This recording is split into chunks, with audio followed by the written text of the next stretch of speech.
Eee, jadi minggu lalu kita membicarakan kejadian binomial ya, kejadian, apa namanya, Pubaca, salah satu contoh Pubaca discrete yaitu, sebaran binomial atau distribusi binomial.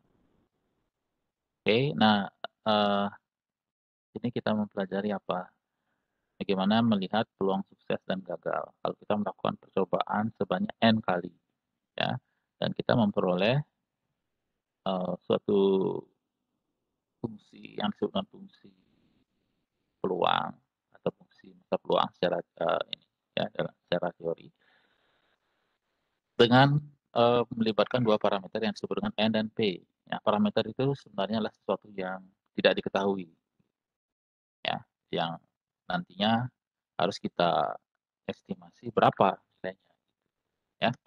Nah, tetapi di sini kita menganggap itu diketahui dan kita menghitung peluang, itu yang terjadi sebenarnya.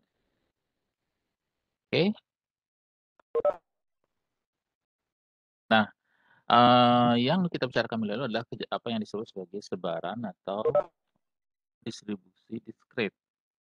Artinya nilai-nilai yang muncul untuk X itu sifatnya cacah, 0, 1, 2, 3, dan seterusnya. Oke, dan kita sudah membuat beberapa contoh ya, beberapa contoh ilustrasikan bagaimana penggunaannya dan nanti mungkin kita akan, membuat contoh juga untuk kasus yang kontinu, yang normal. Nah, ini beberapa plot fungsi yang kita, apa namanya, yang sudah kita lihat berdasarkan pada contoh dulu ini ya, eee, contoh, peluang dari kasus ini ya, binomial ini. Oke, ada 2 hal yang kita pelajari minggu lalu, densitas Fx, huruf kecil f, dan, sebaran atau distribusi kumulatif F besar. Oke. Nah, ini tidak hanya karena huruf besar dan huruf kecil aja yang berbeda ya. Secara konsep, yang satu kumulatif, yang satunya menghitung peluang pada nilai tertentu, ya. Nah, kalau kita jumlahkan peluang-peluang itu, kita akan mendapatkan yang kumulatif gitu ya, seperti halnya kita menghitung tabel frekuensi ya. Jadi itu akan, memunculkan konsep yang sama dengan, pada saat kita menghitung tabel frekuensi, tapi itu tidak saya tekankan pada statistika deskriptif apa, materi statistika deskriptif karena memang itu sudah kalian dapatkan pada sekolah menengah, jadi tidak terlalu saya tekankan. Oke. Nah, jadi ini contoh perhitungan, Fx dan F kecil x dan F besar X ya.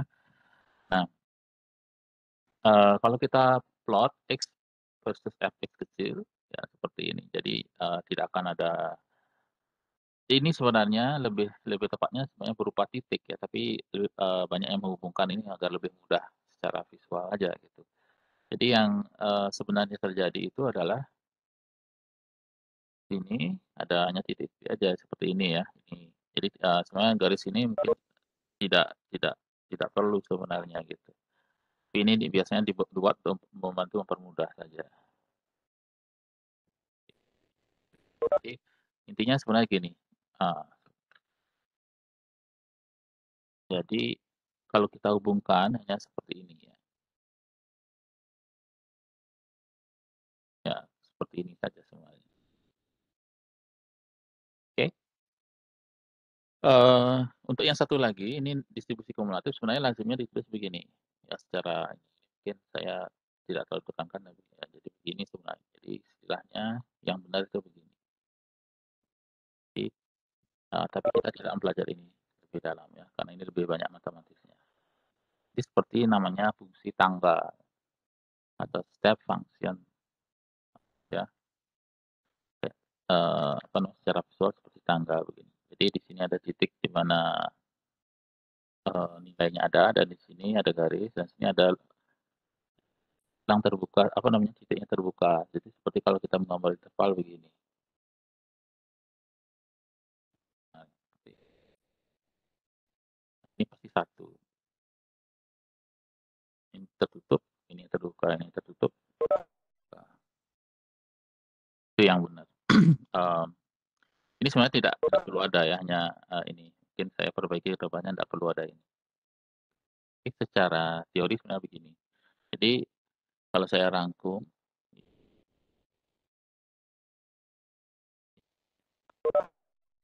nah tapi sekali lagi karena mata kuliah ini tidak sampai terlalu dalam menyentuh itu, jadi ya tidak saya bahas lagi lebih detail. Oke, jadi ini yang penting kemarin kita melihat, nilai harapan atau expected value yang sebenarnya ini kita sebut sebagai nilai tengah atau mean, dan kalau kita berbicara kalau kita mempunyai data itu kita sebut sebagai rata-rata gitu ya. Rata-rata, nah rata-rata itu pun yang kita gunakan biasanya adalah rata-rata aritmetik, kan. Jadi tinggal dijumlahkan datanya kemudian dibagi dengan banyak data. Dan kalian sudah tahu bahwa,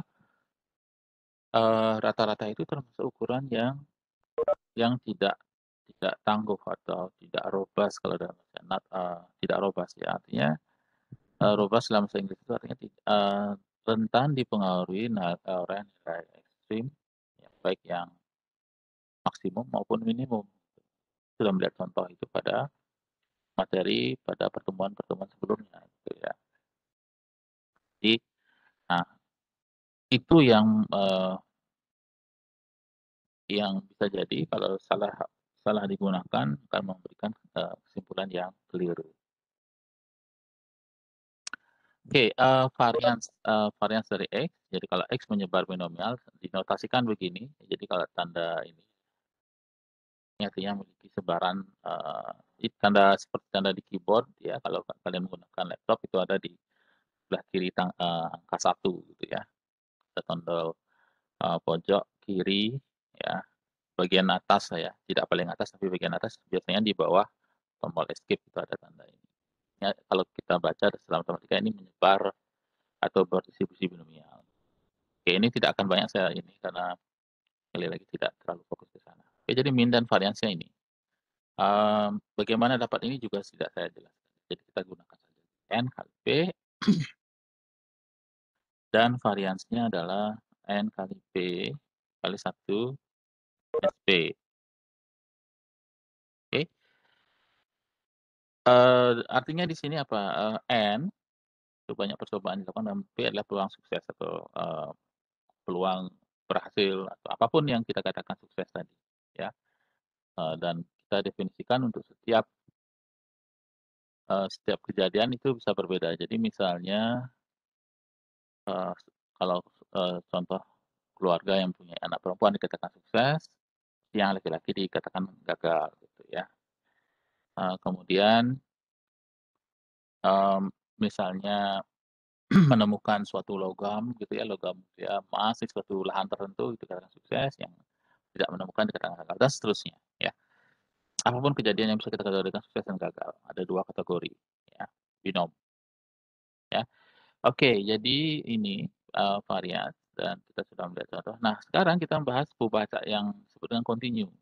Ya, kalau kalian masih ingat, konsep kontinu dalam fungsi ya, pada mata kuliah kemarin dasar matematika ya, transformasi matematika. Jadi, salah satu fungsi kontinu itu apa, ada limitnya ada kan gitu ya, limit kiri, limit kanan ada, sama dan nilai fungsi pada titik yang kita cari limitnya itu sama dengan nilai limitnya.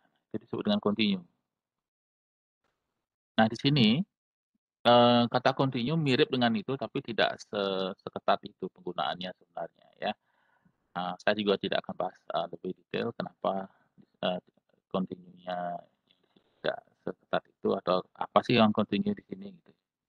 Oke, kita akan mengasumsikan pembaca kontinu. Nah, kalau diskrit itu kan cacah, artinya kita bisa hitung ya kan, 1 atau dari 0 ya, 2, 3 gitu ya. Oke. Ada berupa katakanlah kalau kita punya titik. Nah, kalau kontinu berarti kita mempunyai semacam interval. Nah, interval katakanlah begini,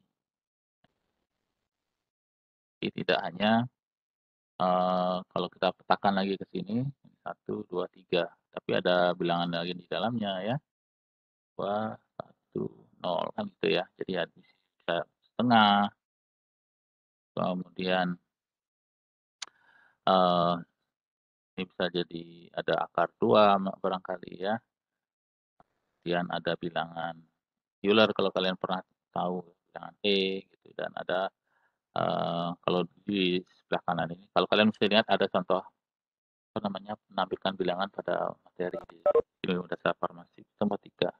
Oke, yang menjadi hal penting di sini adalah, eee, ketika kita membicarakan kontinu ya, kalau sebelumnya kita membicarakan diskrit, kita membicarakan jumlah, ya, kita bicara dengan tanda ini sebenarnya ya. Ada beberapa contoh kalau kita, lihat lagi ke materi, kita menjumlahkan misalnya fx ya, kemudian ada x kali fx ya itu atau ada, sigma x kuadrat katakanlah begini ya, fx dan seterusnya, ya. Masih banyak yang lain dan tidak terhingga banyak apa yang kita bisa lakukan. Nah, jadi fungsi densitas peluang untuk yang kontinu itu akan melibatkan integral, kita sigma yang kontinu akan merupakan integral. Nah, sebagai contoh, misalnya kita kita membicarakan konteks kontinu adalah contoh pengukuran tinggi badan atau berat badan, ya. Jadi ini contoh pembaca kontinu. Jadi tinggi badan, meskipun kita biasanya menyatakan misalnya bulat, ya begini, padahal sebenarnya tinggi ini bisa jadi misalnya, kan kita tidak tahu ya, misalnya bisa saja ini barangkali ya, kita tidak bisa dengan pasti mengukur ini, ya kan? Bisa jadi juga 165 koma misalnya 1 gitu ya. Bisa jadi begini ya, tapi kita menganggapnya sebagai kadang-kadang ini kan, seperti bulat nilainya kan gitu. Tinggi badannya berapa? 165 atau 168, 171, 175 dan seterusnya. Tidak ada yang mengatakan tinggi badan 164,7 senti. Agak janggal sepertinya kan gitu. Padahal sebenarnya pengukuran kan bisa jadi begini ya, kan tidak pas. Alat ukur yang kita gunakan bisa jadi tidak pas, kita juga membaca tidak pas, ya. Nah, bedanya dengan ini apa, kalau ini, cacah kita menghitung jelas ya, berapa orang, tidak mungkin orang itu akan ada 2,5, 3/4, setengah gitu ya, pasti. Jumlah jumlah orang misalnya yang tadi atau jumlah bola yang diambil pasti, apa namanya, pasti bulat. Kita bisa cacah kan gitu ya, 1 tidak ada bola atau 0, 2, 3, 10 dan seterusnya. Nah, eee kalau kita melihat analogi dengan konsep kontinu, maka kita akan berhubungan dengan, suatu fungsi ya, suatu fungsi yang didefinisikan untuk semua bilangan real X yang memenuhi satu fx non negatif ya, fx-nya non negatif. Kemudian nah di sini ada kata area. Area di bawah grafik fungsi f dan di atas sumbu X memiliki luas 1. Jadi gini, pada kasus kontinu kita membicarakan luas area sebenarnya. Nah, ini sebenarnya luas area itu termasuk salah satu aplikasi integral dan mungkin kalian ingat pada waktu sekolah menengah dulu ya, kita disuruh, menghitung misalnya berapakah luas area antara 2 kurva ini. Saya tidak tahu ya, zaman saya dulu waktu, sekolah menengah disuruh kita menghitung ini, dengan perubahan kurikulum sekarang saya kurang tidak tahu apa yang terjadi, apakah masih sama atau tidak. Jadi kita misalnya menghitung luas kurva ini misalnya, dari 2 grafik ini berapa gitu ya, di luas ini dikurangi ini. Jadi mengintegralkan, misalnya ini daerah A, kalau kita sebut yang lebih besar ini A gitu ya, kemudian yang ini lebih kita sebut B, maka yang dihasil adalah luas dari luas A misalnya dikurangi luas luas B gitu ya, misalnya luas area A dikurangi luas B gitu, dan seterusnya, oke. Nah, di sini, kita tidak akan melakukan perhitungan 2 kurva begini, tapi ide itu akan kita gunakan. Jadi misalnya ada fungsi untuk yang kontinu kita sebut dengan densitas biasanya. Jadi ada bentuknya seperti ini misalnya, berapakah luas ini misalnya ya, misalnya ada X, ini ada fx.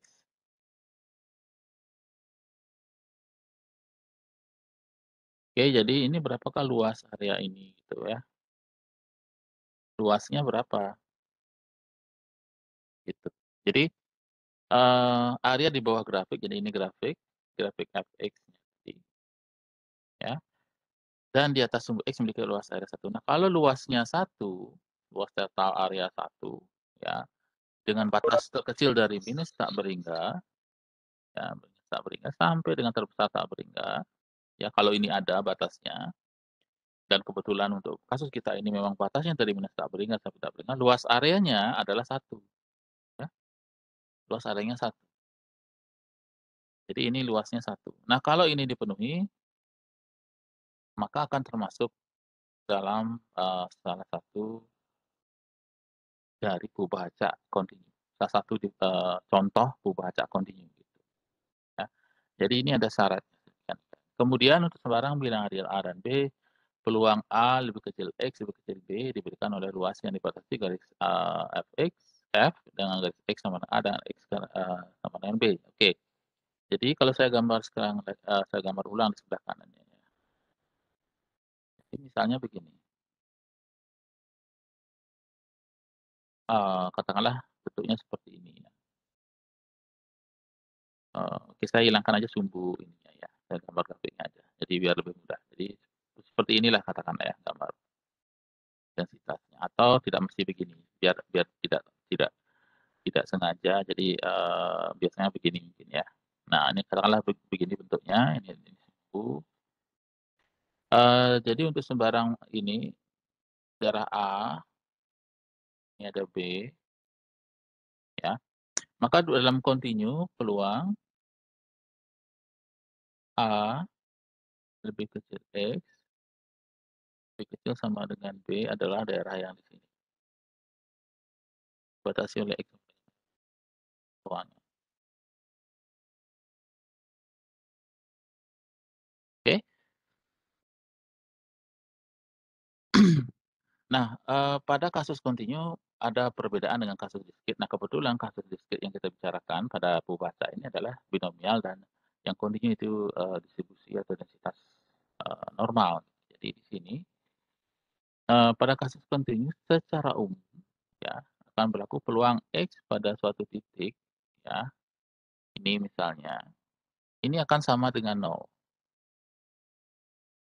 Jadi atau secara umum sesuai dengan definisi, peluang X sama dengan suatu nilai tertentu X kecil, ini sama dengan nol. Kenapa sama dengan nol? Jadi definisinya adalah integral. Integral dari misalnya, kalau A tadi, A sampai A, Fx dx. Ini pasti sama dengan nol karena batas atas dan batas bawah sama. Ini juga sama. Jadi tinggal diganti, di sini kita ganti dengan X dan X ya, X sampai X sama, atau Y dan Y dan seterusnya sama, nol ya. Tetapi beda dengan diskrit. Kalau diskrit ya, kita bisa menghitung peluang, X sama dengan X, ini tidak nol. Nah, ini mungkin jadi diskrit,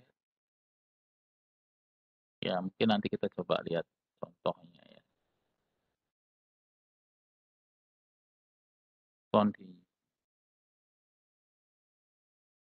konti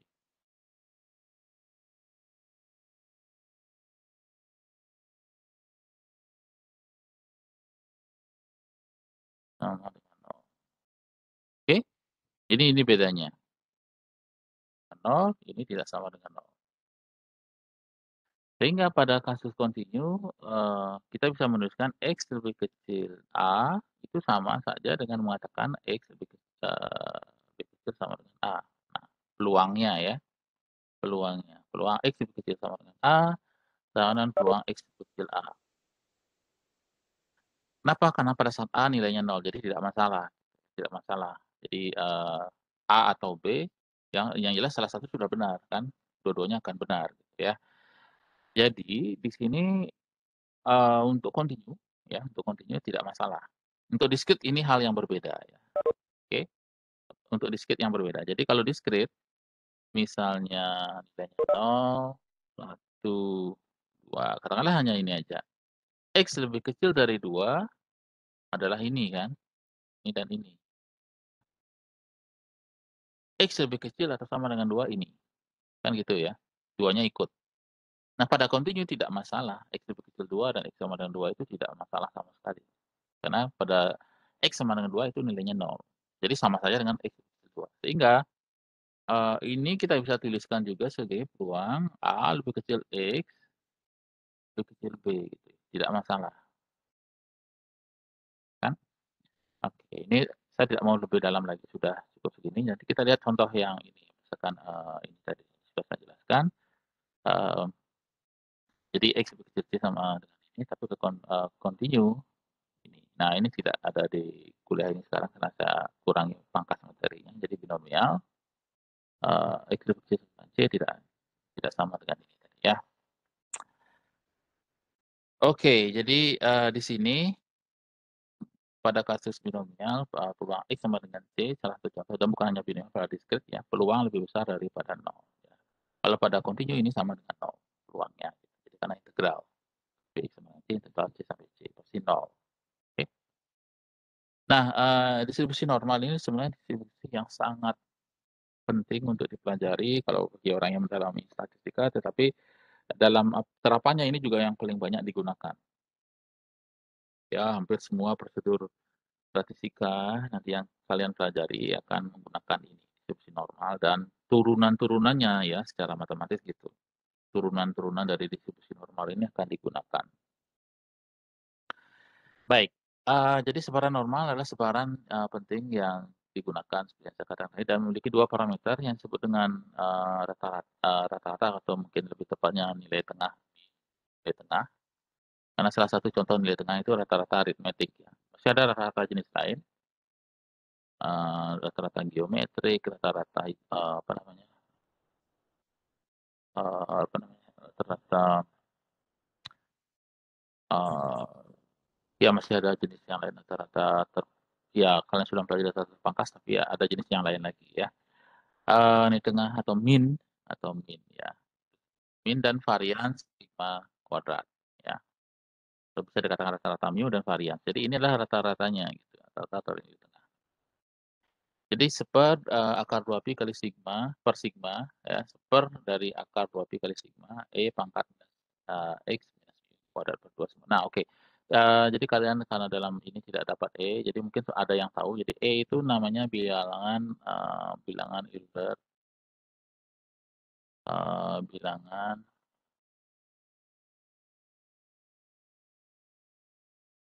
ya, dia ini sih lebih eee, ya nilainya 2, kalau kita bulatkan hanya 3 digit 2,7 sekian sekian ya. Tapi ini, digitnya, berlanjut terus sebenarnya, sekian sekian. Kalau kita gunakan 3 digit saja ini akan menjadi, 2,72 gitu ya, oke. Jadi E pangkat ini jadi 2,72 pangkat sekian, E pangkat minus X minus Y kuadrat per 2 sigma kuadrat, oke. Per ini 2 sigma kuadrat. Jadi saya sudah jelas ya. Jadi ini dibagi 2 kali sigma kuadrat gitu ya, sigma. Jadi, sigma ini disebut dengan varians dan ini disebut sebagai min ya, atau nilai tengah atau rata-ratanya. Nah, untuk menghitung distribusi kumulatif ini kita menggunakan, kalau sebelumnya kita menggunakan tabel, nanti kita akan menggunakan R ya. Misalnya X adalah pembaca normal dengan rata-rata mu dan varians sigma kuadrat, maka Z kalau kita namakan gini, X dikurangi mu per sigma. Jadi data itu, X itu dikurangi min-nya per sigma, itu dikatakan memiliki sorbaran normal baku dengan tekanan 0 dan varians 1 atau normal ditulis dengan normal 0, 1. Artinya normal dengan, ini,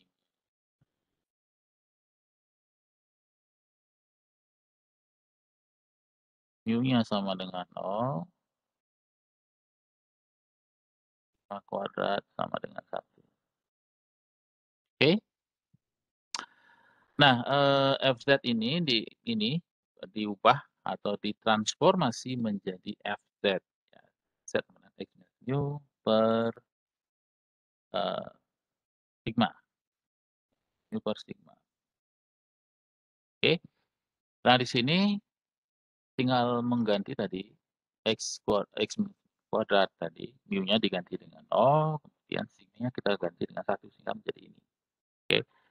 Nah, jadi saya tidak akan ini lagi lebih lanjut, tapi nanti kita lihat ya. Nah, ini adalah kurva, eee, distribusi normal. Jadi contoh bentuk seperti lonceng ya, kalau kita putar,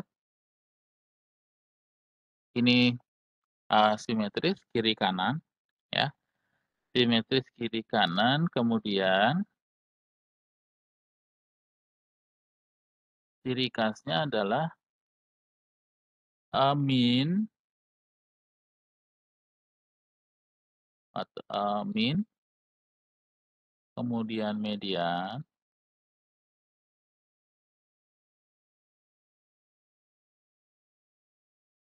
modus, sama. Terus ini nilainya sama, oke?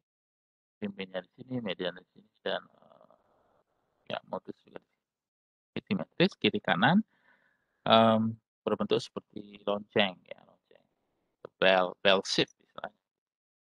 Oke, orang mengatakan itu bentuk lonceng.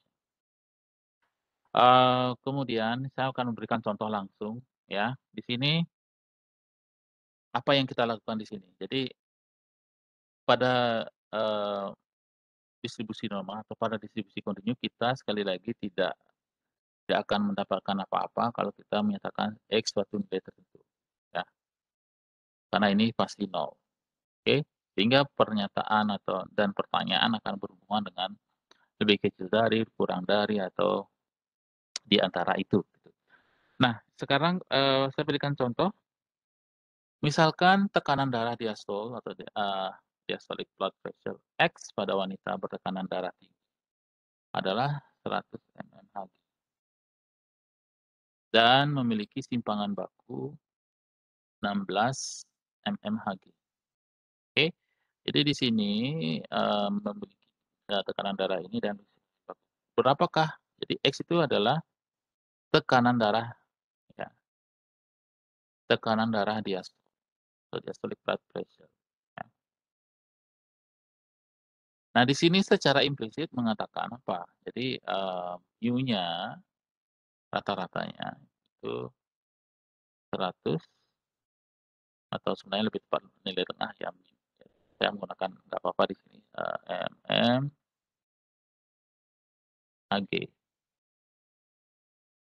Simpangan bakunya adalah sigma, perhatikan di sigma, simpangan baku sigma, ya. Kalau variansnya tinggal dikuadratkan aja nanti ya, 16 mmHg, oke? Ini informasi yang kita peroleh dari contoh soal ini. Berapakah berapakah peluang bahwa X lebih kecil dari 90? Artinya pertanyaan ini apa? Jadi peluang bahwa tekanan darah diastol itu kurang dari 90. Nah, jadi ini tanda tanya.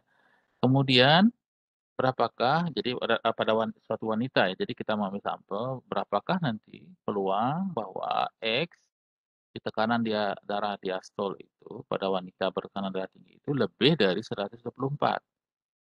Kemudian yang ketiga, peluang bahwa tekanan darah diastol itu antara 96 sampai dengan 104. Bagaimana cara kita menjawab ini, ya? Eee, nah di sini kita akan memanfaatkan ini tadi ya, akan mengubah ini menjadi, Z ya, Z, X dikurangi, mu per sigma, oke? Nah cara kerjanya bagaimana? Oke. Nah, eee, jadi definisi kita akan ubah menjadi, kalau kita gunakan definisi fx sama dengan peluang untuk kasus kecil x lebih kecil atau sama dengan x kecil, ya, oke. Nah, di sini untuk kasus kontinu sekali lagi, khusus kasus kasus kontinu, peluang X lebih kecil sama dengan X atau peluang X lebih kecil dari X sama. Oke, jadi di sini kita akan ubah ke dalam bentuk Z. Nah, Z jadi X dikurangi mu per sigma. Oke, peluang X lebih kecil 90 bisa kita nyatakan seperti ini, ya. X lebih kecil 10 kita peroleh X-nya sama dengan 90, Z itu ya, menggunakan informasi yang ini tadi, jadi ini masih ada satuannya tadi ya, eee eee, ya MMHG ya, jadi MMHG yang ini ya tadi ya, saya lupa tambahkan di sini, ya, MM oke, MM oke oke, peluang X lebih kecil 90 kita peroleh AX sama dengan 90, eee, sehingga Z itu sama dengan 90 dikurangi 10/16 jadi ini ya, X-nya ya yang kita kembali ke sini. Oke, arahkan ke bentuk ini. Sehingga nanti ini menjadi -0,95. Jadi kita akan menggunakan R, jadi tidak hitung manual ya. Karena nanti kalau hitung manual akan menggunakan tabel gitu ya.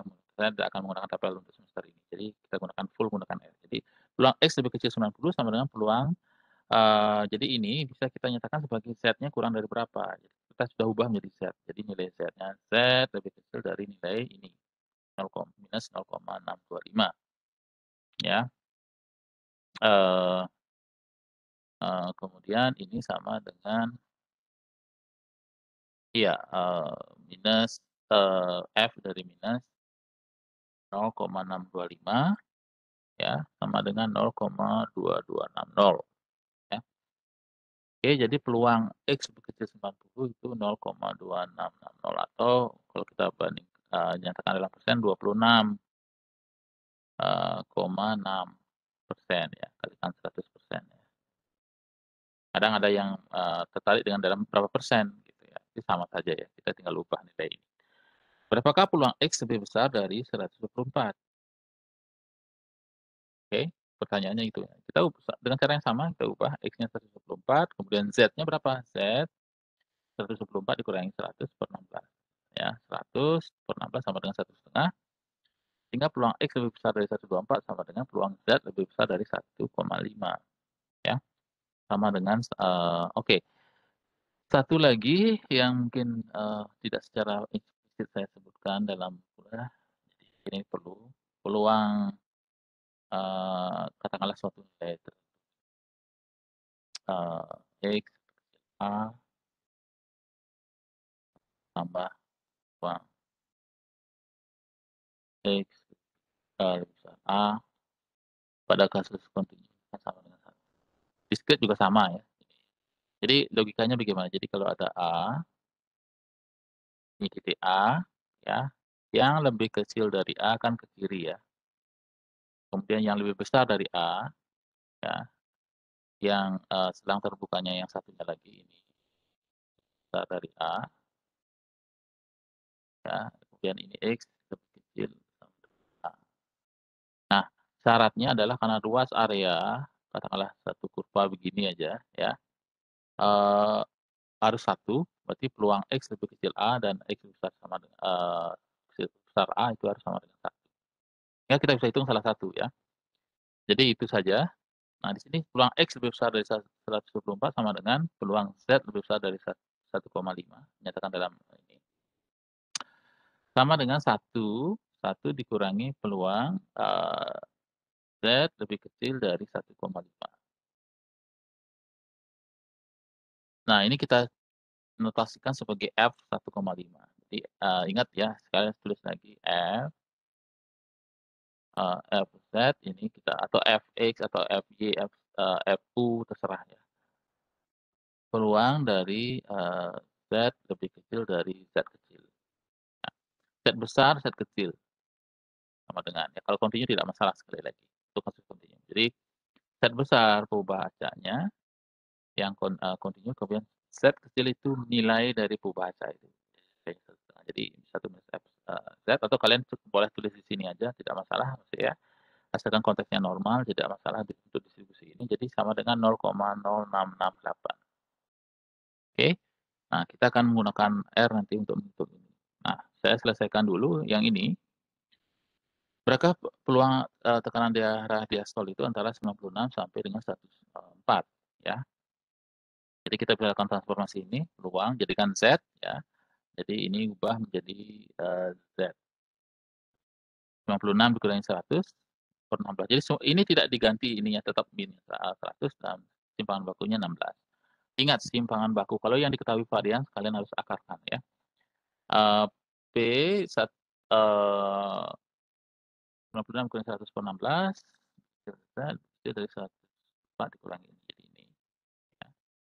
Jadi peluang A lebih kecil B, lebih besar lebih kecil B, ini jadinya minus 0,25, Z lebih kecil 0,25, kemudian, F 0,25 dikurangi F minus 0,25, jadi 0,5987 dikurangi 0,4013 sama dengan ini. Oke. Nah, bagaimana kita menggunakan R untuk menghitung ini? Nah, pastinya ada pertanyaan ya. Oke, kita akan mulai dari sini ya. Oke, saya akan ke R dulu.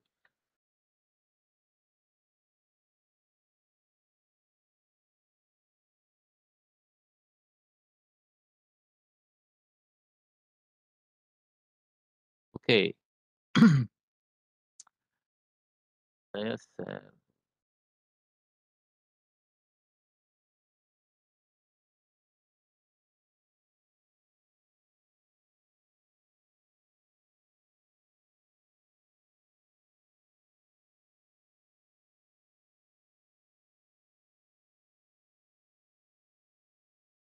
Oke, jadi bisa, sudah sudah terlihat. Sorry, oke, udah terlihat harusnya ya. Oke, udah ya. Baik, untuk contoh ini kita akan menggunakan, jadi R disediakan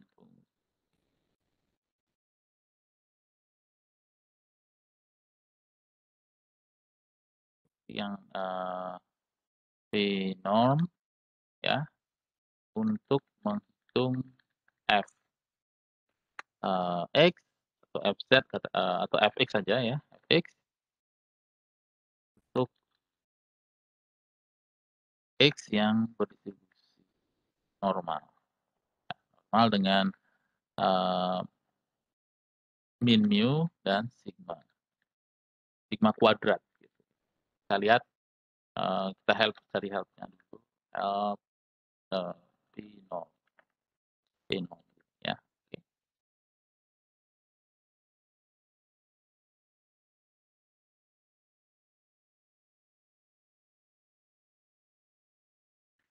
Oke, masih akan buka browser, apa yang dilakukan oleh fungsi ini? Kita ingin tahu dulu ya. Eee,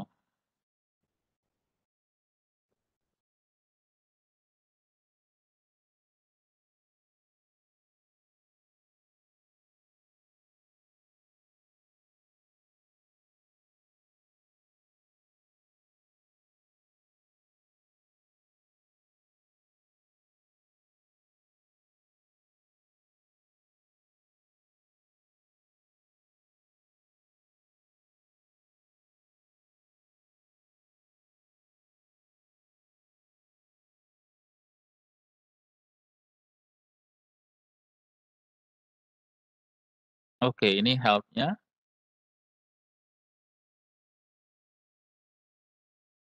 Baik, jadi kita akan sering menggunakan ini dan untuk binomial juga ya, kita sudah demokan itu minggu lalu.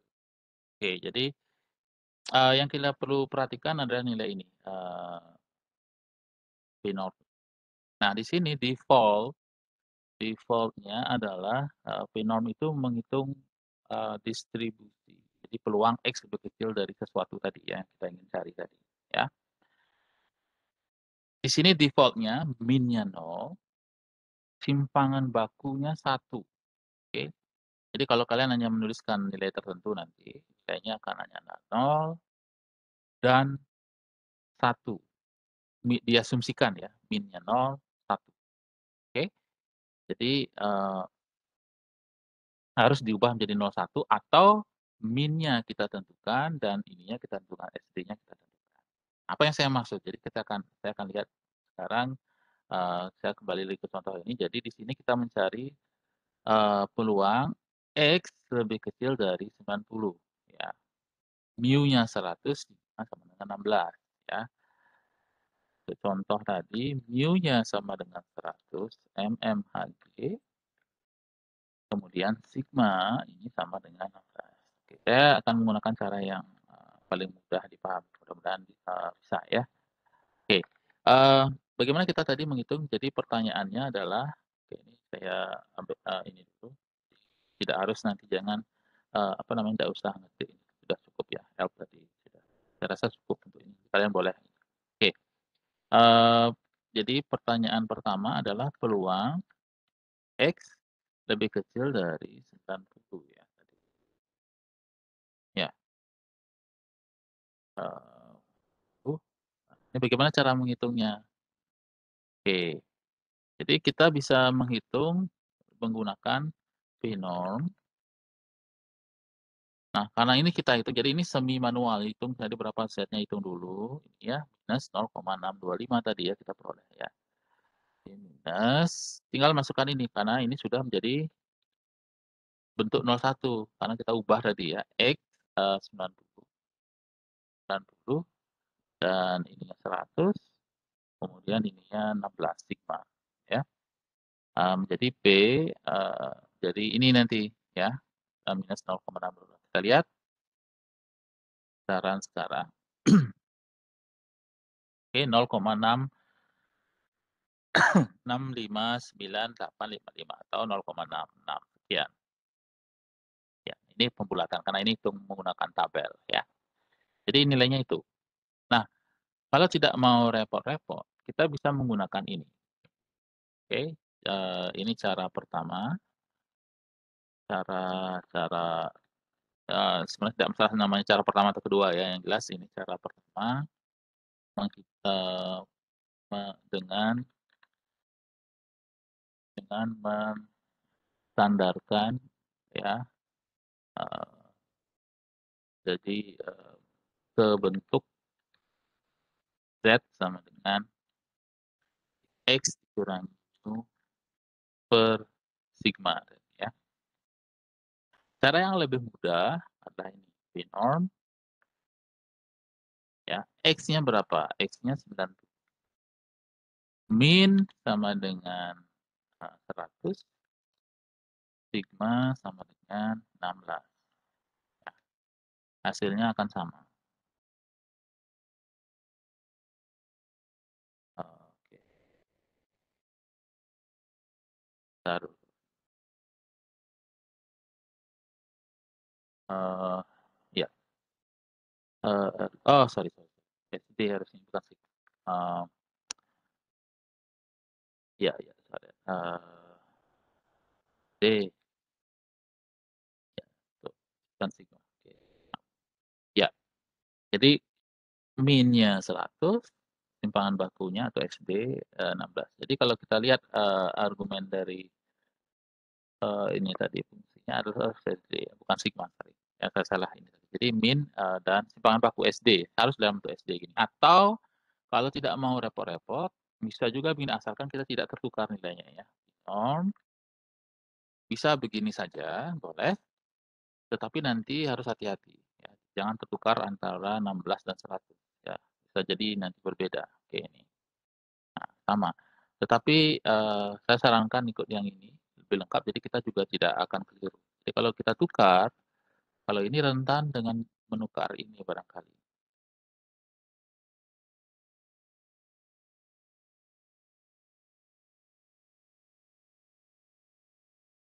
agak sedikit.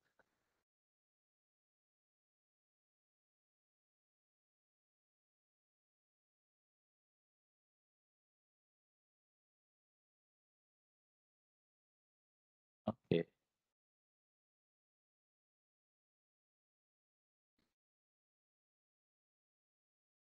Oke, sedikit nafas panik.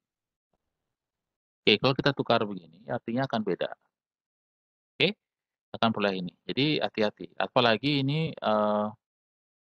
kita lebih parah lagi misalnya begini,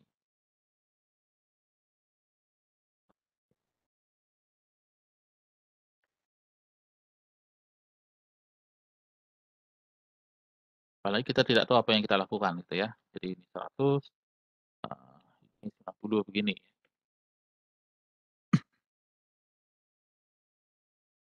oke? Jadi kita akan selalu mendapatkan angka, tetapi ini tidak berarti ya dalam konteks soal ini gitu ya. Jadi ini saya berikan tanda pagar untuk, komentar ya, ini hati-hati, kemudian ini juga hati-hati ya, oke? Eee jadi ini saya rekomendasi gunakan ini, gunakan, oke? Kan ini. Jadi lebih jelas ini, dibandingkan juga ini ya, karena kalian harus hitung ini bisa salah lagi ya. Oke, ini juga kalau ini kalau sudah yang, paham ya. Oke, oke, kalau sudah apa yang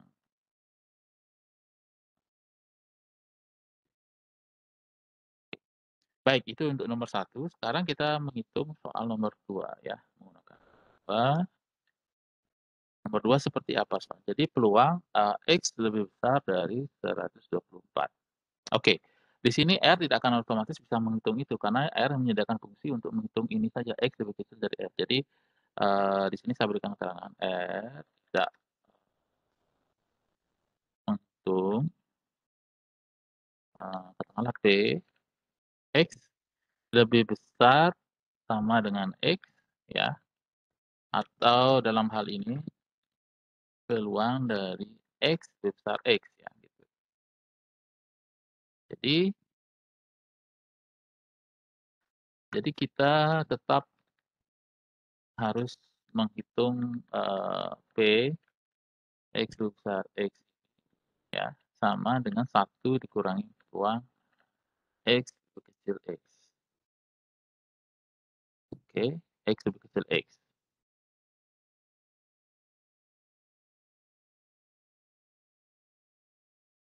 oke, X lebih kecil X. Jadi X lebih besar X sama dengan 1 lebih kecil dari ini. Oke, jadi apa pertanyaan? Jadi, eee, sekarang kita akan menghitung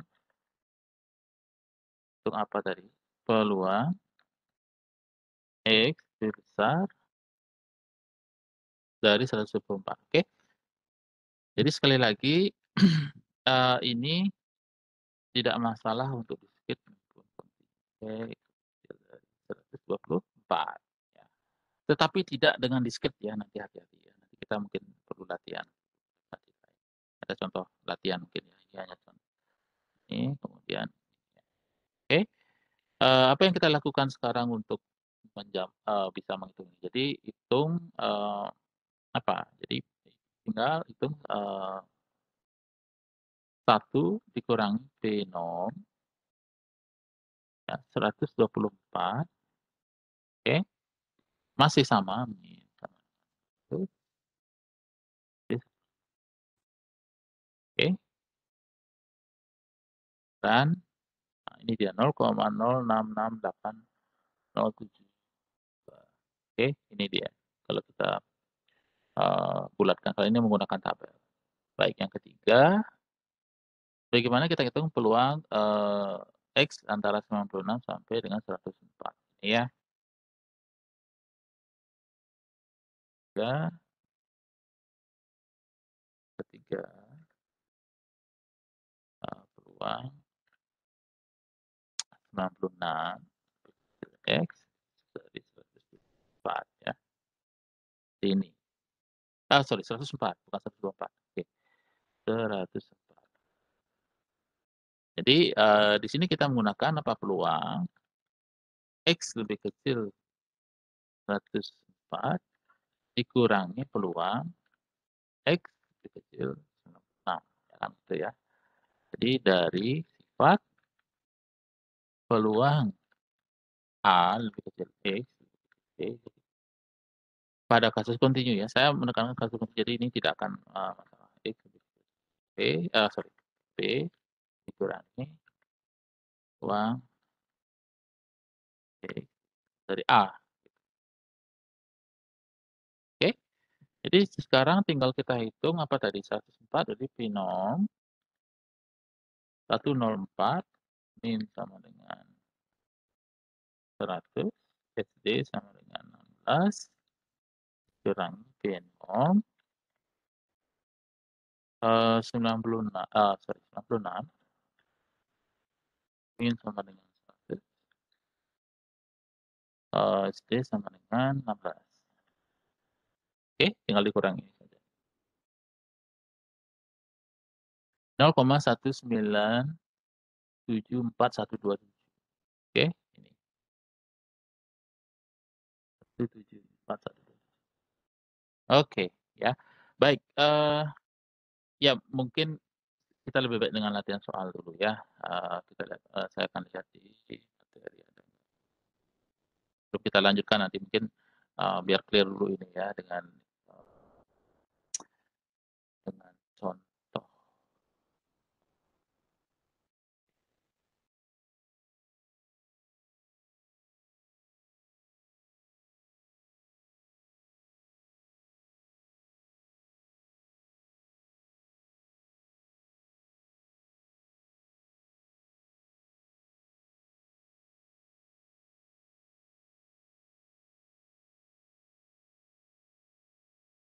Oh sorry, kok ini lagi, eee,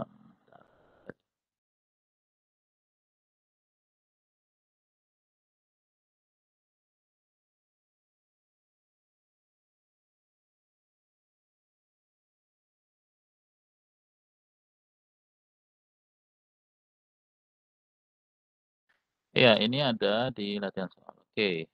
eee,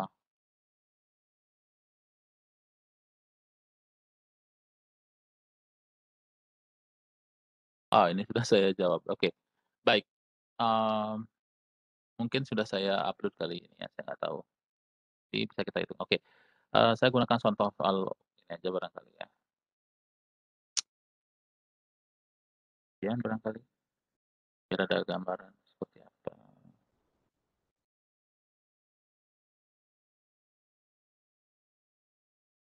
Gitu ya.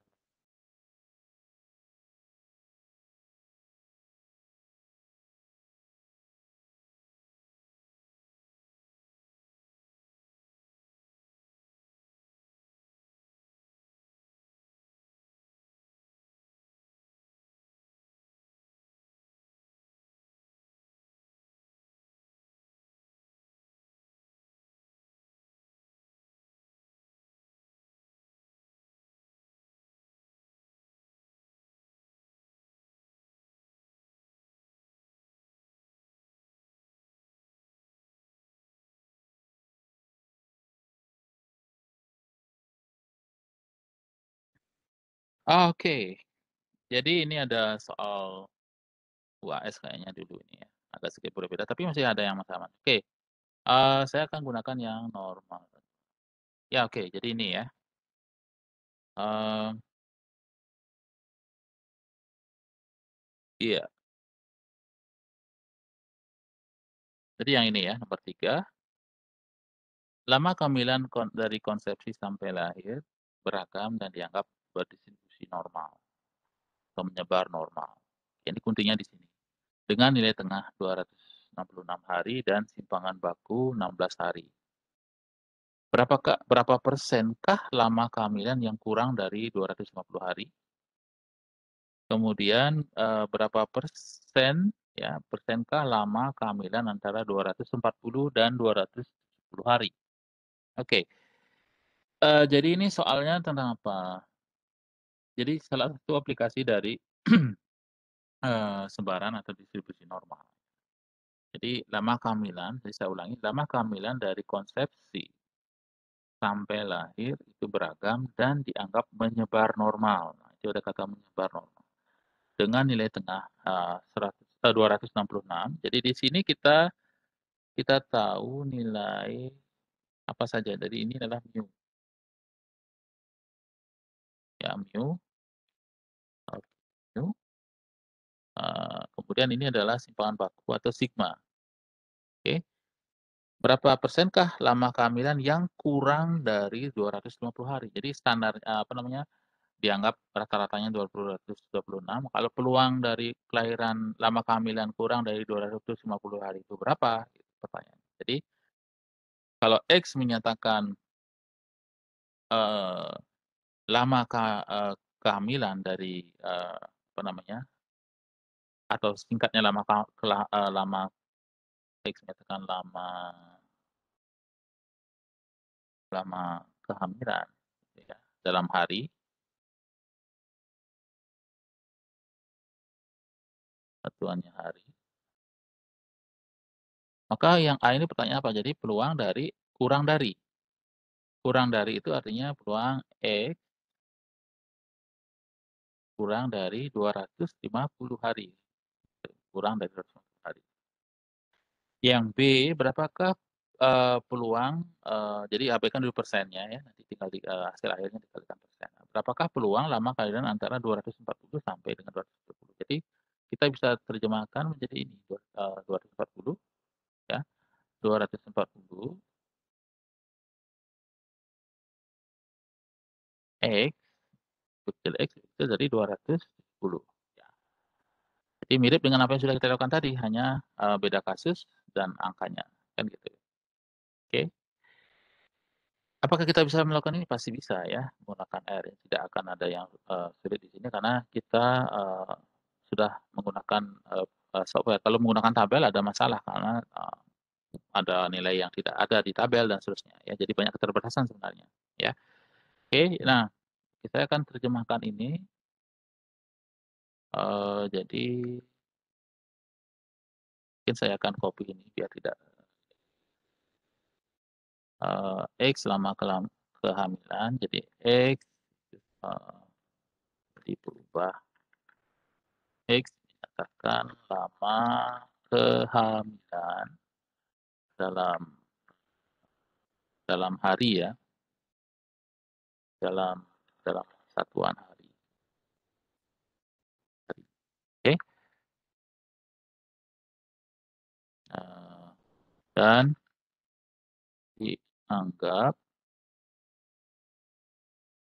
anggap menyebar normal normal dengan, nilai tengah atau min, atau bisa dalam hal, atau ya, atau di sini nilai tengah 266 dan jadi ini adalah, tengah sekian, ya kan, dan simpangan, simpangan baku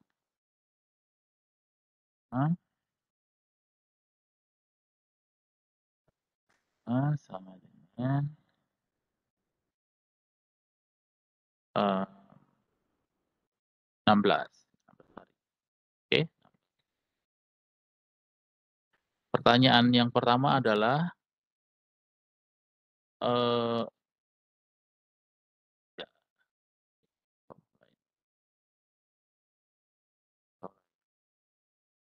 jadi pertanyaan pertama apa? Pertanyaan pertama adalah berapakah peluang, lama kalimat kurang dari ini? Nanti nyatakan dalam persen ya. Oke, kurang dari 250 peluang X lebih kecil dari 200.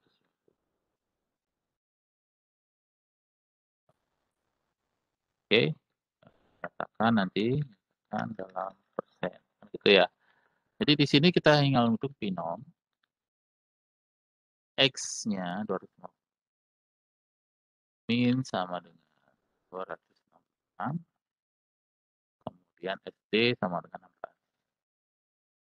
Ya, oke, tinggal di-run ini.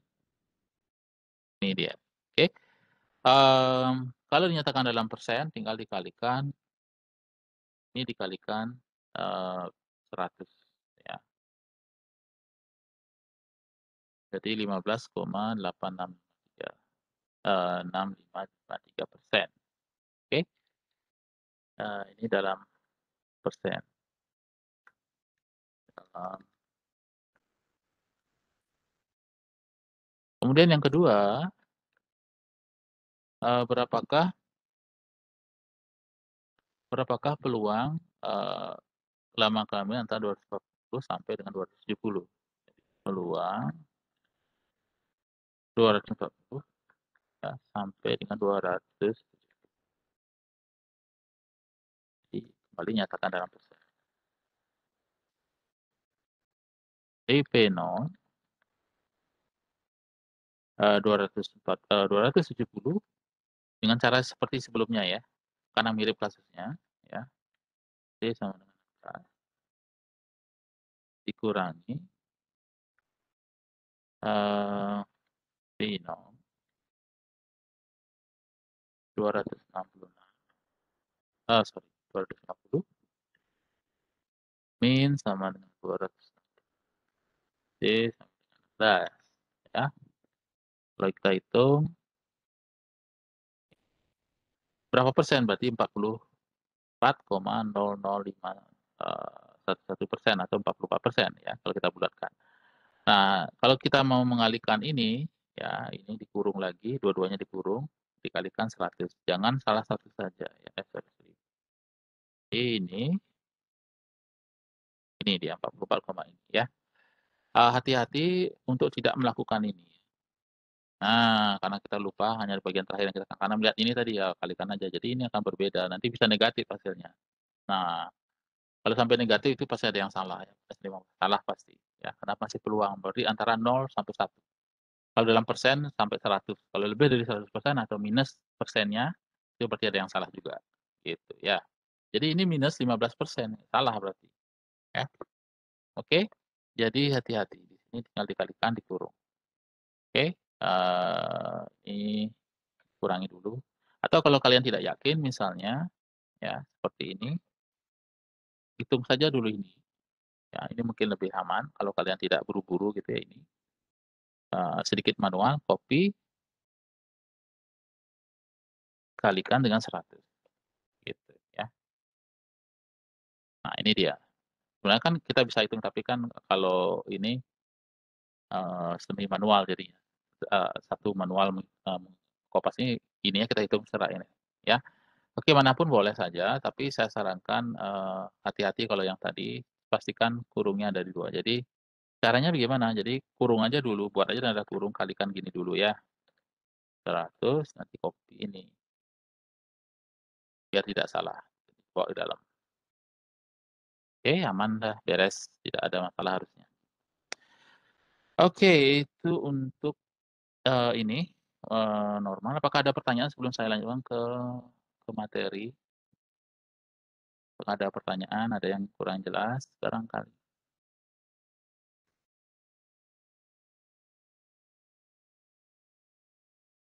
Ada pertanyaan tentang penggunaan R barangkali? Atau bagian mana?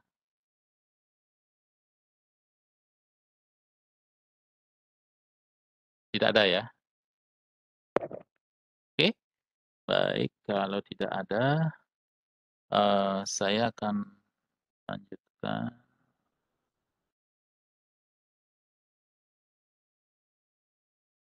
Ya, saya akan lanjutkan ke ini. Ya.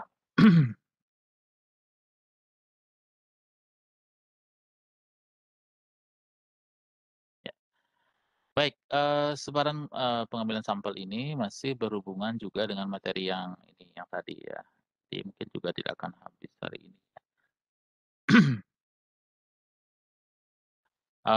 Ya, mungkin kalian sadar bahwa hari ini adalah pertemuan ke ke-7 barangkali ya, ke-7 dan harusnya ke-8 UTS gitu ya. Eee, ya tapi saya pikir tidak begitu, mungkin pertemuan ke-9 barangkali nanti ya kita UTS-nya. Jadi minggu depan masih ada kuliah karena PR juga belum saya jawab ya, belum saya periksa, mudah-mudahan segera bisa ini. Jadi ingin berikan feedback dulu gitu ke kalian, sama mungkin ada ini ya, kalau kalian perlu latihan gitu ya, jadi biar tidak ini, nanti ada beberapa R saya yakin masih banyak yang tidak paham dengan baik, barangkali tidak masalah, tapi kalau kalian mau bertanya, diskusi dengan saya silakan. Nah, sebaran pengambilan sampel dan selang kepercayaan. Nah, ini mungkin kita sampai sebaran sampel dulu, nanti setelah UTS baru ini selang kepercayaan ini. Karena beberapa materi ini memang digabung ya. Jadi tidak sesuai dengan yang dulu karena saya memasukkan R ke dalam kuliahnya ini, gitu. Jadi itu penyebabnya. Kalau tidak nanti malah belakangan yang bingung, jadi saya gabung. Oke. Ya, sebaran pengambilan apa yang sudah kita pelajari ini, kita sudah belajar ini ya sebelumnya. Misalkan deskriptif itu apa, peluang, sebaran peluang. Sebaran peluang itu diskrit dan kontinu. Diskritnya binomial, yang kontinu sebaran normalnya. Hanya 2 saja, ya. Yang deskriptif itu membantu kita mendeskripsikan data, ya merangkum data dari awal ya, dari awal kita melihat, ini data ini punya mean, median, modus sekian ya. Kita tahu kira-kira, oh ternyata modusnya 75 berarti banyak yang nilainya 75. Nah, apapun data itu gitu ya. Berat badan, tinggi, atau jumlah orang dalam suatu misalnya suatu angkatan ya, dalam satu program studi misalnya dan lain-lain. Banyak banyak kemungkinan yang bisa kita ini, itu data apapun itu ya. Kemudian sesi deskriptif membantu mendeskripsikan seperti yang, namanya deskriptif dan merangkum data tadi sudah kita. Nah, sebaran peluang dan sebaran peluang itu memberikan dasar bagi kita untuk mengevaluasi data menggunakan metode-metode statistika ya.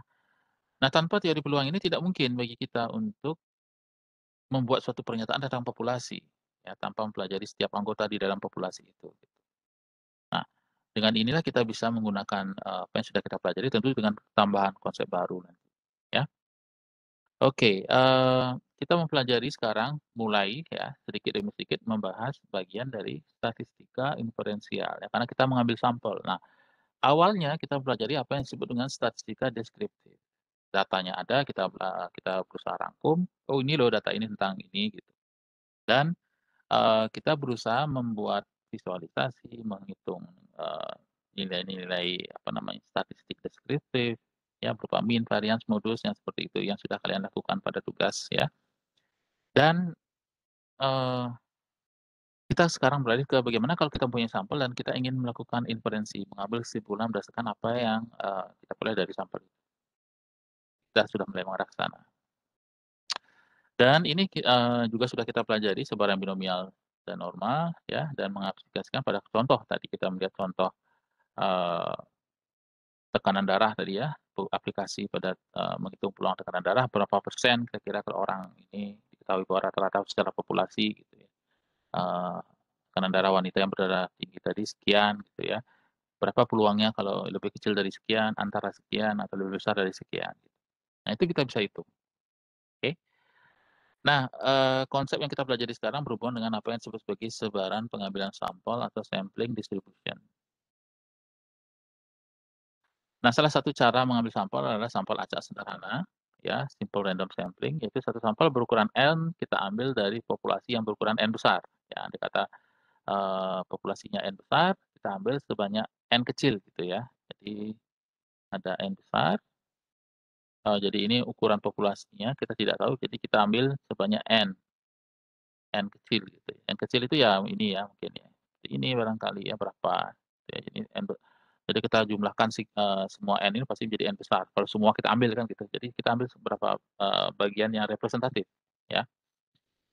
Nah, keragaman di antara sampel acak yang kita ambil tadi disebabkan oleh disebut sebagai keragaman pengambilan sampel atau sampling variability ya, dan sebaran peluang yang mencirikan keberagaman tadi disebut sebagai sebaran pengambilan sampel atau sampling variability tadi, ya. Nah, oh sorry ini harusnya distribution bukan pengambilan sampel, oke saya lupa ini. Sampling distribution harusnya, distribusi. pengembalian sampel. Oke, sampling, artinya distribution, gitu ya. Jadi distribusi pengambilan sampel. Sebaran ini memungkinkan kita untuk membuat pernyataan objektif ya, tentang parameter populasi, tanpa harus mengukur setiap objek di dalam populasi, ya.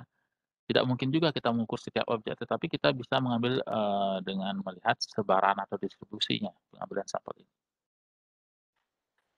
Oke, contoh misalnya ini ya, eee, sesuatu hewan yang mirip cacing yaitu Paripatus sp, hidup di bawah batu, potongan kayu dan juga dedaunan di daerah tropis dan subtropis ya, memiliki panjang rata-rata 3,2 senti dan simpangan baku, 0,31 senti. Dari mana orang tahu ini, nilai ini? Ya tentu saja dengan penelitian sebelumnya ya, orang mengambil data, dicatat gitu ya, ada datanya. Oke, jadi ada penelitian sebelum. Jadi, orang orang sudah ada yang meneliti ini, oke. Ini adalah parameter populasi ya, jadi populasi Paripatus sp tadi ya, diketahui datanya ini, mu-nya, 30, sigmanya 0,31, 3,20, simpangan bakunya 0,31 senti, semuanya dalam senti ya, oke. Jika sampel acak berukuran 25, jadi, andai kata kita memiliki 25 sampel Paripatus sp tadi ya, dikumpulkan dan rata-rata panjangnya dihitung, maka kemungkinan panjangnya tidaklah seperti 3,2 ini. Kenapa? Karena ada variabilitas dari data ini. Jadi bisa jadi mungkin saja ada panjangnya 3,13, jadi mungkin saja 3,13 atau 3,35 gitu ya, 3,35 senti, yang satunya 3,13, yang satunya 3,35 senti, atau nilai lainnya, gitu. Jadi tidak akan sama persis ini, ya panjang ini barangkali tidak akan sama persis, tapi ini adalah data populasi. Suatu sampel ini akan membangkitkan, suatu nilai rata-rata tunggal. Jadi kalau kita ambil misalnya 10 akan mendapatkan rata-rata tunggal yang merupakan suatu tebakan atau, dugaan untuk nilai mu tadi. Jadi ini sebenarnya untuk menduga nilai ini kan gitu, ya. Kalau kita ngambil semakin banyak mungkin akan semakin mendekati nilai populasi. Nah, bagus tidaknya tebakan ini tergantung pada proses pengambilan sampel, yaitu keacakannya sendiri dan bagaimana variabel atribut, sigma ini yang berhubungan dengan variabilitas sebenarnya semakin besar sigma berarti variabilitasnya semakin, besar atau semakin banyak, semakin beragam, semakin kecil berarti semakin, mengerucut pada nilai yang mendekati sama gitu ya. Dan berapa banyak upaya yang dilakukan dalam pengambilan sampel. Jadi ukuran sampelnya berapa dulu, gitu. Jadi ada 3 hal yang menyebabkan tebakan yang kita gunakan untuk menebak nilai mu ini, bagus atau tidak, oke. Jadi ada 3 faktor paling tidak. Prosesnya bagaimana, sigmanya, variabel atributnya bagaimana, dan berapa upaya, N-nya berapa, gitu. Nah sekarang misalnya kita mengambil sampel dalam populasi, ya, dengan pengembalian ya, jadi sampel Paripatus itu kita ambil, kemudian kita kembalikan lagi ke habitatnya, ya suatu saat kita catat lagi dan ambil dan kembalikan dan seterusnya. Eee, jadi nanti dalam, pengambilan sampel itu ada istilahnya dengan sampel dengan pengembalian dan tanpa pengembalian. Jadi yang dengan pengembalian kita ambil kemudian kita masukkan jadi ibaratnya kalau kita membayangkan percobaan pengambilan bola dari suatu kotak atau kotak undian ya, salah satu undian kita ambil dari kotak itu. Kemudian kita masukkan lagi ke kotak itu. Nah, itu namanya sampel dengan pengembalian, jadi dikembalikan. Yang satu lagi, pengambilan sampel dengan tanpa pengembalian. Jadi dari kotak undian kita ambil satu nomor, gulungan kertas mungkin atau apa, ambil dan, tidak kita kembalikan, ya. Dan itu yang biasanya dilakukan pada saat orang melakukan undian berhadiah kan gitu ya. Jadi diambil kemudian dibacakan. Nah, itu adalah konteks pengambilan sampel di sini, ya. pengambilan sampelnya ada dengan pengembalian atau tanpa pengembalian. Nah, di sini dengan, kalau kita mengembalikan sampel ke dalam populasi atau pengambilan sampel dengan pengembalian, jadi dan kemudian kita ambil sampel kedua berukuran 25 dan menghitung rata-rata sampel ini, ya. Kalau kita andaikan kita melakukan ini, nilai X bar yang baru, X bar itu rata-ratanya, ya, kemungkinan tidak sama dengan X bar yang sebelumnya, ya, karena ada variabilitas sampel. Jika kita mengembalikan sampel ke dalam, populasi dan mengambil sampel yang ketiga, kita akan memberikan penduga yang ketiga untuk mu secara bebas dalam bentuk X bar tadi. Nah, mungkin juga akan berbeda lagi gitu ya. Nah, mengulang secara terus-menerus pengambilan sampel ini akan membangkitkan ratusan bahkan ribuan nilai X bar selama, sampel yang diambil adalah acak dan memiliki ukuran yang sama N, ya. Jadi bayangkan sekarang kita mengambil tadi 20, kembalikan lagi, nanti bukan pada hari yang sama mengambilnya ya, mungkin nanti diambil lagi ya, diambil lagi pada hari berbeda, dicatat lagi, diambil lagi, pada hari yang berbeda dicatat lagi, dan seterusnya. Jadi bukan dikembalikan kemudian kita, "Oh ini tadi yang dikembalikan dicatat, sekarang nggak begitu." Jadi dibiarkan, diambil lagi. Kalau ini kan, kita ingin melihat, variabilitasnya kan gitu, jadi kita ambil lagi nanti. Nah, kalau kita melakukan itu sebanyak ratusan bahkan ribuan, maka kita mempunyai X bar sebanyak ratusan atau ribuan kali tadi kan gitu. Jadi, 1 kali pengambilan katakanlah, jadi ada katakanlah kalau kita punya X1, jadi X2, sampai dengan ada 10 tadi ya, 20 ya, sorry 20 cacing, mirip cacing ya Paripatus sp tadi, kita akan mempunyai katakanlah ini X bar 1. Nanti juga sama ya, X1, X2 lagi ya. Karena ini, apa namanya, X20 jadi X bar 2 gitu ya, dan seterusnya. Itu maksudnya di sini. Sehingga kita akan memiliki distribusi atau sebaran dari pengambilan sampel. Nah, makanya materi ini sesuai dengan nama materi, kita akan teka ini apa yang X bar tadi itu, ya. Rata-rata sampel tersebut akan membentuk konstruksi, teoritis atau theoretical construct pengambilan sampel untuk rata-rata yang disebut dengan sampling distribution for the mean, ya, untuk rata-rata. Karena kita interest-nya pada rata-rata tadi ya. Oke. Nah, kemudian, setelah ini, kita lihat bahwa pada kehidupan nyata kita mengambil sampel dari populasi hanya sekali, ya. Namun kita menyadari bahwa sampel yang berasal dari sebaran pengambilan sampel secara teoritis, itu berasal dari semua kemungkinan sampel yang mungkin dengan ukuran tertentu, ya. Nah, konsep ini memberikan hubungan antara keragaman pengambilan sampel dan, probability atau peluang, ya. Jadi, memilih sampel tadi sebenarnya adalah termasuk operasi kemungkinan atau chance operation dan membangkitkan sampel bilangan membangkitkan sebaran pengambilan sampel terdiri di atas banyak pengulangan dari operasi kemungkinan tadi. Sehingga melibatkan atau dapat diinterpretasikan sebagai frekuensi relatif dalam, pengambilan sampel. Jadi berapa kali ya kita bisa melakukan itu. Oke, eee, iya.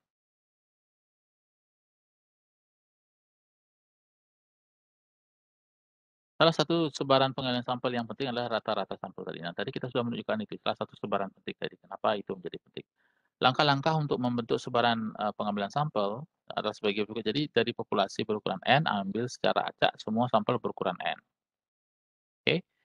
Untuk setiap sampel hitung X bar, kemudian daftar semua nilai amatan X bar tadi yang berbeda dan frekuensinya, yang berbeda ini dicatat, oke. Nah, sebagai contoh ya, saya ini lanjut dikit ini aja ya. Jadi satu contoh populasi ya, berukuran N sama dengan 6 terdiri dari 6 sisi dari mata dadu seimbang. Jadi kita ambil mata dadu untuk mempermudah ilustrasi. Ruang sampelnya adalah 1, 2, 3, 4, 5, 6 karena matanya 6 tadi ya. Populasi ini memiliki parameter mu, jadi min-nya kita bisa hitung langsung karena ini kita anggap populasi. 1, 2, 3, 4, 5, 6 tadi dijumlahkan, 21 dibagi 6 sama dengan 3,5. Sima kuadratnya kita hitung, jadi masing-masing X bar dikurangi ini ya, mu itu sama dengan, 17,5 dibagi 6, oke. Nah, sebaran ini adalah sebaran seragam karena peluangnya sama ya, alasannya karena masing-masing muncul dengan peluang 1/6 tadi makanya disebut seragam. Di sini kita, akan mengkonstruksi sebarang pengambilan sampel, misalnya kita mengambil semua sampel, berukuran 2 yang mungkin dari populasi ini, ya dengan berhubungannya dengan pelemparan dadu sebanyak 2 kali. Nah, di sini kita lihat begini, lemparan pertama, lemparan kedua ya, lemparan pertama mata dadu 1, 1, 1, 2, 1, 3, yang pertama 1, yang kedua, 1, pertama 1, kedua 3, 2 dan seterusnya sampai yang, pertama 6, yang kedua 6. Masing-masing ini kita jumlahkan dan kita cari rata-ratanya, jadi 1 tambah 1 sama dengan 2 dibagi 2, 1. Ya 1 tambah 2, 3 dibagi 2, 1,5 dan seterusnya aja sampai di sini ya. 5 tambah 5, mmm, sebentar, 5 tambah 5 ini harusnya 5 ini ya, ini saya ketik saya, ini harusnya jadi misalnya 4 tambah 5, sama dengan 9 dibagi 2, 4,5 ya. Jadi ini bukan 4,5 ya, 4 dan 5 gitu maksudnya, ini 4, 4, 4, jadi ini, kebetulan saya lihat ini 5 harusnya. Oke. Ini juga sama 5 dan 6, jadi 5 tambah 6, 5,5. Jadi ini bukan 5,6 ya, tapi di pasangan pertama 5, lemparan kedua 5, L1, lemparan pertama ini L2. Kita cari rata-ratanya ini adalah X bar-nya yang di kolom itu. Oke, yang ini juga sama, yang dikurung ya,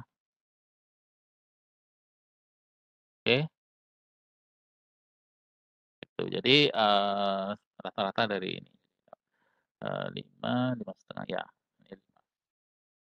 Sekarang kita lihat apa, jadi, tabel di atas kita bisa melihat rata-rata mulai dari 1 sampai dengan 6, kita juga bisa mengamati bahwa sampel rata-rata beberapa sampel memiliki rata-rata yang sama, misalnya X bar 2, X bar sama dengan 2 dimiliki oleh 1,3, 2,2, dan 3,1. Jadi pelemparan pertama 1, yang peluang kedua, muncul 3, kalau kita rata-ratakan ini nilainya 2, ya. Eee, Kalau kita tabulasikan nilai ini dan frekuensi relatif kita hitung, maka kita akan peroleh tabel seperti ini. Nah, rata-ratanya berapa? 1 sampai dengan yang terbesar 6 ya. Kenapa 6? Jadi hanya dari ini tadi ya, 6 tambah 6, 12 bagi 2, 6.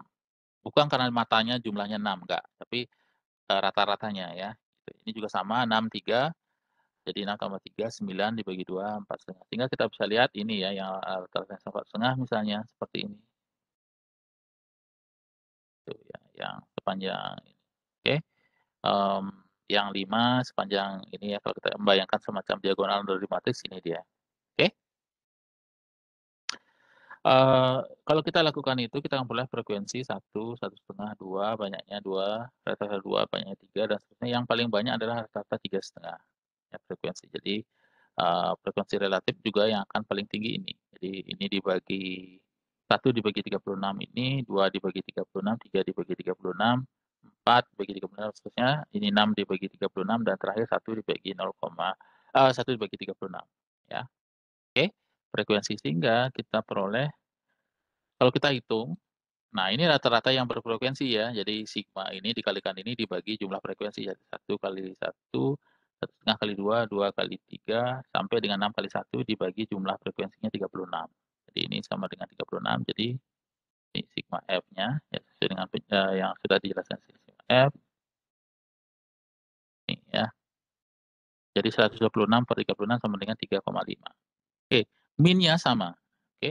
Nah, sekarang kita lihat, variansnya bagaimana. Jadi sama dengan cari FI kali XI dikurangi min-nya dikuadratkan, dibagi sigma XI. Jadi untuk rata-rata yang berbobot tinggal dikalikan bobot kali ini dibagi jumlah bobot ya.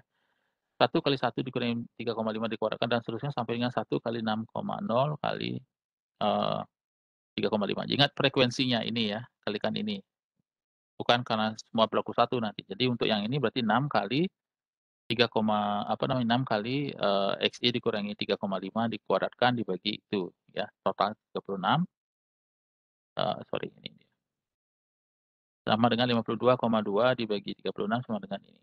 Nah, apa yang kita lihat di sini adalah kita mengamati bahwa varian sebaran penggunaan sampel dari rata-rata tidak sama ya, tidak sama dengan varian populasi. Oke, namun kita bisa melihat bahwa varian ini adalah separuh ini dibagi 2, 17,5 per 6 dibagi 2 ya.